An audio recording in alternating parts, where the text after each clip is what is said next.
இந்த தந்தை பெரியார் கல்லூரி அப்படிங்கிறது வந்து பெரியார் தன்னுடைய நிலத்தை கொடுத்து பணத்தையும் கொடுத்து இப்போ வந்து காங்கிரஸ் ஆட்சி காலம் பக்தவச்சலம் இருக்கிறாரு. அப்போ இந்த மாணவர்களுக்கு அவங்களுக்கு நம்ம ஒரு இடம் கல்விக்கான ஒரு உதவி அப்படின்னு ஒரு கொடுத்து சொந்த நிலத்தையும் அதுக்கான ஒரு தொகையும் கொடுத்து அரசாங்கமே நீங்கள் கட்டிங்க அப்படின்னு சொல்லி அப்படி ஒரு இதை பண்ணி கொடுத்தாரு.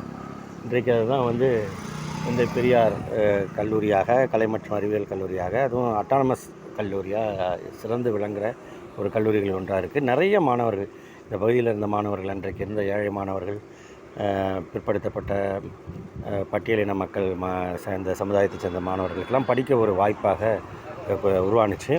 இன்றைக்கு திராவிட முன்னேற்றக் கழகத்தின் துணை பொதுச் செயலாளர் இருக்கக்கூடிய மாநிலங்களவை உறுப்பினர் திருச்சி சிவா அவர்கள் வந்து இந்த கல்லூரியில் தான் படித்தவர். அவர் முன்னாள் மாணவர்கள். அவர் ரொம்ப பெருமையாக அதை பல இடங்களில் சொல்லுவார்.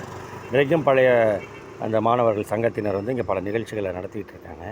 கல்வி தொண்டு அப்படிங்கிறது வந்து பெரியார் தொடர்ந்து வந்து கல்வியை தான் வலியுறுத்தினார். ஆணாக இருக்கட்டும், பெண்ணாக இருக்கட்டும், அவங்களுக்கு கல்வி தான் ரொம்ப முக்கியம்னு.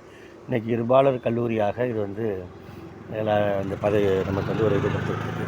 இது ஒரு திருச்சியில் ஒரு திராவிட இயக்கத்தின் அடையாளமாக அது எப்படி வந்து பெரியார் வந்து தன் சொந்த முயற்சியில் வந்து அதை வந்து பேர் கூட அவர் அதை எதிர்பார்க்கல. அது அரசாங்கம் கட்டிட்டு போயிடுச்சு. அப்புறமா தான் இப்போ தான் பின்னாடி தான் அவர் பேரெல்லாம் வச்சு கல்லூரி ஆக்குறாங்க. எனவே அப்படியான ஒரு அர்ப்பணிப்பு மிக்க தலைவர் அப்படிங்கிறதுக்கு இது ஒரு முக்கியமானது.